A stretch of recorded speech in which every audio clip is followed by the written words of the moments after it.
মানে আমি কিছু বুঝি কিন্তু কেন জানি করতে গেলে পারি না।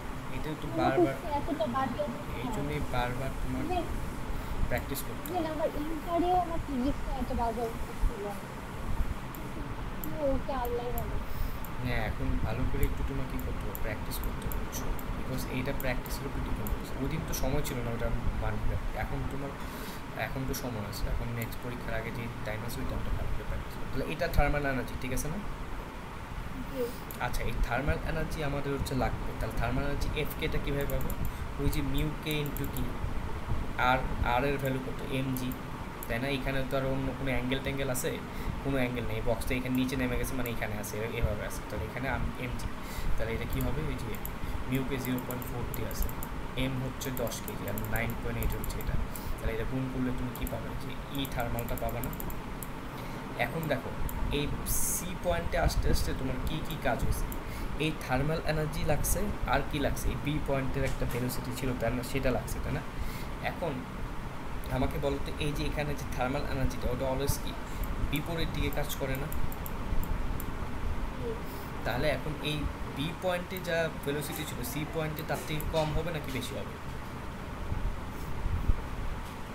কম হবে। কম হবে। এই যে ডিসিশনটা বুঝতে পারছো, কারণ বি পয়েন্টে যে ভেলোসিটি ছিল সি পয়েন্টে ফ্রিকশন খায় খায় খায় এখানে কি কমে যাবে, তাই না? কমে যাবে, হ্যাঁ। হ্যাঁ, তাহলে আমরা যদি এখন সি পয়েন্টের ভেলোসিটি বলি, তাহলে half M V C square যদি আমরা দেখি, এখানে তো এম জি আছে, এখানে এম জি তো নাই, তাই না?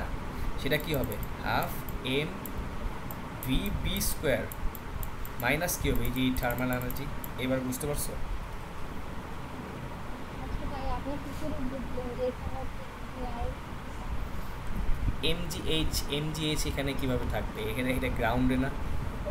এনজিএইচ হ্যাঁ, বুঝতে এম পারছি। জি তো আছে, মানে ইউনিটে এম জি এইচ নাই, তার মানে এই যে পোটেনশিয়াল এনার্জিটা তো হ্যাঁ, এটা নাই। বুঝতে পারছি। সো এটাই আর কি বলতেছি। তাহলে এই সূত্র কী হবে? মানে ভেলোসিটি আমরা, সরি, কাইনেটিক এনার্জি সূত্র কি এটা না? তাই কাইনেটিক এনার্জি যেটা বিতে, মানে যেটা বিতে ছিল তার থেকে কমে যাবে সিতে, এটাই তো তোমার হচ্ছে মেইন ফ্রিকশনের কাহিনী।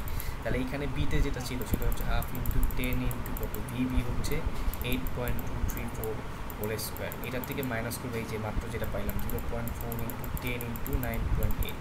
এখন এখানের সাথে হাফ এম বি স্কোয়ার, তাহলে হাফ এম করলে 5 আসে, বা হচ্ছে এগুলো তুমি ওভাবে করে ইয়ে করতে পারো। সো যেটাই করো না কোনো, এখান থেকে বিসি স্কোয়ারটা পাবো না। এম তো জানো, এম এর ভ্যালু হচ্ছে 10, তাহলে জাস্ট সি বিসিটাই জানো না, তাহলে এটা ইজিলি বের করে ফেলবা, সবই তো দিয়ে আছে, বুঝছো? তাহলে বিসিটা বের হয়ে যাবে এখান থেকে 4 পয়েন্ট সামথিং কত আসছে, 4.56 মিটার পার সেকেন্ড। কমে গেছে না? প্রায় অর্ধেক হয়ে গেছে, দেখছো? এইবার তাহলে ইজি জিনিস তুমি ভুলে আসো। এই দুটা তো একদম মানে সোজা কোশ্চেন ছিল, ওই দিন যা কঠিন কঠিন জিনিস দেখছি ওর থেকে অনেক সোজা কোশ্চেন স্যার দিয়েছে পরীক্ষা হলে। ফিজিক্সের অ্যান্সার করা কিন্তু মোটেও কনফিডেন্ট না। ওটা কনফিডেন্ট হইতে গেলে তোমাকে হচ্ছে এখন অনেক বেশি প্র্যাকটিস করতে হবে, অনেক মাত্রায়, ভালো মাত্রায় প্র্যাকটিস করতে হবে। আচ্ছা, তাই তো এরপরে, বুঝলাম না হ্যাঁ, এরপরে অঙ্ক কি বলছে? সি নাম্বারটা না, determine the maximum compression distance of the spring where the block will stop. মানে ম্যাক্সিমাম তোমার কি বলছে? Compression distance of the spring where the block will stop. তার মানে হচ্ছে তোমাকে ওই এই এক্সের ভ্যালু বের করতে বলছে। তাহলে তোমার দিয়া আছে কি, কে দিয়া আছে, ঠিক আছে? আর আমরা কি জানি, এফ ইজিক্যাল টু কি, কে এক্স। তাহলে এক্স ইজিক্যাল টু কী হবে? এফ বাই এক্স হবে, এফ বাই কী হবে, এটা হবে না? বুঝছো? তাহলে এখন এটাই বের করতে বলছে। এখন এখানে এটা বের করতে বললেও এখানে ইয়ে আছে আর কি, যে কোন পজিশনে তোমার হচ্ছে একদম মানে স্টপ হয়ে যাবে সেটা বের করতে বলছে বেসিক্যালি। আর এখানে তোমার হচ্ছে ফোর্সটা জানো না, তাই না? ফোর্সটাও জানা দরকার আছে এখানে। সো এই ক্ষেত্রে তোমার স্যার যেভাবে করছে যেটা দেখলাম সেটা হচ্ছে একটা ভালো অ্যাপ্রোচ, সেটা হচ্ছে হলো half M V C square.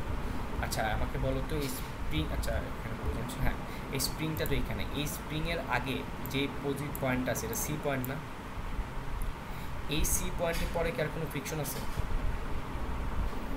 তার মানে এই সি পয়েন্টে যে ভেলোসিটি থাকবে, এই যে কাইনেটিক এনার্জি থাকবে, ওই কাইনেটিক এনার্জিটাই বেসিক্যালি কি স্প্রিংয়ের মধ্যে ওয়ার্ক ডান করবে, তাই না? জি। তাহলে স্প্রিংয়ের ওয়ার্ক ডানের ভ্যালু কত? হাফ কে এক্স স্কোয়ার, তাই না? আর সি পয়েন্টের কাইনেটিক এনার্জি কত বা হচ্ছে এনার্জি কত, বেসিক্যালি ওয়ার্ক ডান ওখানে এনার্জি সেমই, তো এটা কত half M V C square, এটা না? তাহলে এখান থেকে জাস্ট তোমার এক্সের ভ্যালুটা বের করবো, তাহলে আমার ফোর্সও লাগতেছে না, যে ফোর্সের ভ্যালুটা আমি বের করবো কোথা থেকে এটা লাগতেছে না, তাহলে বেসিক্যালি এখান থেকে ডিরেক্ট আমার কে আছে হাফ হাফ কাটা চলে যাবে। আর কে এর ভ্যালু কত, কে এর ভ্যালু হচ্ছে দিয়ে দিচ্ছে 2250 into x square is equal to হচ্ছে এম হচ্ছে 10 ইন্টু সি, ভিসিতে কত হয়েছে 56 হোল স্কোয়ার, ভিসির ভ্যালুটা হয়েছে এর আগের কোশ্চেনে, তার মানে এখান থেকে এক্সের ভ্যালুটা কি বের হবে না, ইজিলি বেরোবে, এটাই তো চাইছে। ছ তাহলে এগুলো পারবা কিনা আমাকে বলো এখন।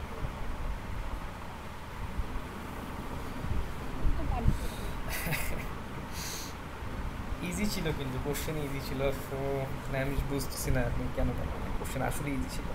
আচ্ছা এরপরের কোশ্চেনটা দেখো কী বলছে, এরপরের কোশ্চেনটা মিডের মতো জিনিসপত্র, দেখো কী বলছে।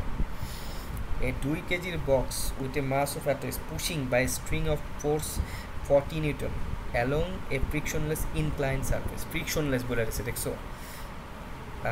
Calculate the net work done during the displacement of 8 meter along the inclined direction. দেখো কি করছে। ফার্স্ট অফ অল হচ্ছে দেখো এগুলো মিডে আসবে, মিডে এখনও পরীক্ষা দেওয়া ওই মিডের কোশ্চেনই দিছে, এটা সত্যি কথা বলতে। এই যে এটা হচ্ছে তোমার বক্স, ঠিক আছে, এটা কত 8 কত কেজি, এটা 3 কেজি, আর এখানে অ্যাঙ্গেল কত দিয়ে আছে দেখো তো, অ্যাঙ্গেল হচ্ছে 35, তাই না, 35 ডিগ্রি। তাহলে এটা হচ্ছে এই পাশে কী দেয় বলো তো, এমজি কত, এইটা তো এখন মুখস্থ হয়ে যাওয়ার কথা, এটা কি আর না, এটা এখন মুখস্থ হয়ে যাওয়ার কথা, এটা এখন আর বোঝানোর কিছু নেই, এটা একদম মুখস্থ হয়ে যাওয়ার কথা, ঠিক আছে, এই পর্যন্ত সব ঠিক আছে। এরপরে তোমার কী করছে, ফোর্স দিছে, এরপরে আর ফোর্সটা কি দেয় নাই, এই বরাবর দেয় নেই, যে নীলটা দিয়ে দেয় এই বরাবর দেয় নেই, ফোর্সটা দিছে হচ্ছে এই বরাবর। তাহলে এখানে কী হয়েছে, একটা অ্যাঙ্গেল ক্রিয়েট হয়েছে না, অ্যাঙ্গেলটা কত দেখো তো 25 নাকি 25 ডিগ্রি। তাহলে বেসিক্যালি এই বরাবর যেটা হচ্ছে আমাদের কাঙ্ক্ষিত ডিস্টেন্স, এই বরাবর ফোর্সটা কত হবে, এফ cos 25 ডিগ্রি, আবার একই সাথে এখানেও একটা থাকবে এফ সাইন 25 ডিগ্রি, বুঝছো, এইগুলো হবে কি না আমাকে বলো। তাহলে এখন বেসিক্যালি তোমার যে এই জিনিসটা ওয়ার্ক ডান বের করতে হচ্ছে, তো ওয়ার্ক ডান বের করার জন্য আগে আমার তো ওইখানে এক্সিলারেশন বা ফোর্স জানা লাগবে, তাই না, তারপর ডিস্টেন্স হচ্ছে কত বলছে 8 মিটার গেছে, 8 মিটার হচ্ছে তোমার গ্যাসে, 8 মিটার সে হচ্ছে উঠছে, তাহলে এটা হচ্ছে ডি, কিন্তু ওয়ার্ক ডানের সূত্র কি, ওয়ার্ক ডানের সূত্র হচ্ছে এফ ইন্টু ডি, তাই না, তাহলে এই এফটা তো আমার বের করা লাগবে, সেই এফটা আমি কীভাবে বের করবো, তাই না, তাহলে এফটা বের করার উপায় কি, এফটা বের করার উপায় হচ্ছিল ওই যে এফ মাইনাস কি এমজি ফ্রিকশনলেস, সো ফ্রিকশন কিন্তু নাই, তাহলে এখানে এই পাশে কাজ করতেছে এমজি সাইন থিটা না, MG sine 35 degree equal to কি এম এ হবে না, এই এম এটাই তো আমার কি মেইন ফোর্স না বলো তো, এই যে এম এ বের করবো এটা একটু মেইন ফোর্স, তাহলে এখানে এফ যেটা কাজ করতেছে, এখানে বেসিক্যালি এফ কি কাজ করতেছে আমাকে বলো তো, এফ কাজ করতেছে নাকি হচ্ছে এফ cos 25 ডিগ্রি কাজ করতেছে উপরে তোলার জন্য, তাহলে এফ cos 25 ডিগ্রি কাজ করতেছে, তাহলে দেখো এফ cos 25 ডিগ্রি যদি এফ এর ভ্যালু কত দিয়ে আছে বলো তো, দিয়ে আছে হচ্ছে হলো 40 নিউটন, তাহলে 40 cos 25 ডিগ্রি মাইনাস এমজি যেটার ভ্যালু হচ্ছে সাইন 35 ডিগ্রি, তাই না, এটা কাজ করতেছে না আমাকে বলো,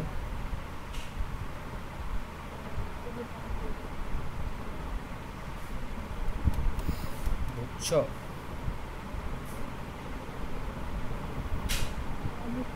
আচ্ছা, সো এটা যদি বুঝে থাকো তাহলে এটা ইজিক্যাল টু কি এম এ, তাহলে এই এম এর ভ্যালুটা আমার এতে বের করা লাগবে না, আমার এম এটাই তো ফোর্স, তাহলে এই এম এটাই হয়ে যাবে ফোর্স, তাহলে এটা যদি ক্যালকুলেট করো তাহলে এটা হবে হচ্ছিল কত 40 cos 25 মাইনাস বক্স কত 3 ইন্টু 9.8 ইন্টু সাইন 35, তাহলে এটা যদি ক্যালকুলেট করি আমার আসে হচ্ছে 19 19.38, এটা হচ্ছে ফোর্স ইন্টু হচ্ছে 8, এটাই হবে বারটা। তাহলে আনসার হবে এটার সাথে 8 যদি গুণ দিই তাহলে 155 আনসার, তাই না? 155.1, এটা মিলছে, দেখছো? স্যার যেভাবে করছে আমি কিন্তু ওইভাবে করি নাই, আমি কিন্তু আমার মতো করে করছি। স্যারের মতো কি জানি WG প্লাস কি জানি ধরছে, দেখছো? আমি কিন্তু আমার মতো করে আমার যেভাবে আচ্ছা আমি ভাই, আমাকে একটু কোশ্চেনটা একবার বুঝাই দেবেন, আমরা কোশ্চেনটাই বুঝি না। কোশ্চেনটা হচ্ছে এই যে এটা একটা বক্স একটা জি ইনক্লাইন প্লেনে আসে, এটা তারপরে জি। স্মার্ট লোকেরা এই ব্রিজের উপরেই তুমি দাঁড়ায় এই ফোর্সে তুমি টাইনে নিয়ে গেছো বক্স, কতটুক টানছো? 8 মিটার টানছো। কেন বলছি এই যে এখান থেকে যে 8 মিটার টাইনে নিয়ে গেছো, ওয়ার্ক ডান করো, এটা জিজ্ঞেস করছি। ও আচ্ছা। এটা মিডের জিনিস, এবং এটা সবচেয়ে স্যারের মতো কিন্তু কিন্তু আমি করি নাই, দেখো আমারটা কিন্তু একদম মিডের মতো করে করছি না, দেখো তো আমি যে করছি পুরো মিডের মতো করে করছি কিন্তু, দেখো স্যার কিন্তু স্যারের মতো উল্টাপাল্টা কি WG ক্যালকুলেট করছে, আমি কিন্তু ওইভাবে করিনি, আমি আমার মতো করছি যেভাবে আমি তোমাকে বলছি। এটা ফ্রিকশনলেস সারফেস, তার মানে কি এখানে ফ্রিকশন নাই, কিন্তু এখানে কি এই যে MG sin θ আছে না, এই জন্য মাইনাস করছি। এই পাশে করতে পাস করতেছে F cos 25, এই যে লিখছি ইজিক্যাল টু MA, এটাই তো ফোর্স। তাহলে এই MAটা যেটা পাইছি সেটা দিয়ে জাস্ট গুণ করবো কি ওই ডিস্টেন্সটাকে, তাহলে কিন্তু ওয়ার্ক ডান পেয়ে যাবো না, এটাই পাইছি।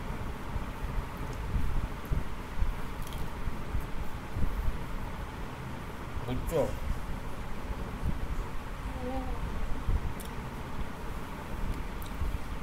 বিশে 20 পাওয়ার কোশ্চেন দিছে আপনার যে আমার জন্য না। তাহলে আমরা প্র্যাকটিসই করতে পারি না, এর মধ্যে এক্সাম নিয়ে নেয়, তার পাঁচটা নেবে কি বুঝতেছেন আপনি? কাউন্ট প্র্যাকটিসই করতে পারি না। কাউন্ট করবে কটা? 3টা কাউন্ট হবে, তার তাহলে মধ্যে তো আবার অ্যাসাইনমেন্টও আছে। মানে পুরাই না, পারতেছি না পড়তে, প্র্যাকটিস করতে না। 3টা তো দিছো তাই না, আরো 2টা দিবে। জি, আচ্ছা, নেক্সট 2টা নেবে 9-10 এর উপর থেকে। একটা ক্লাসে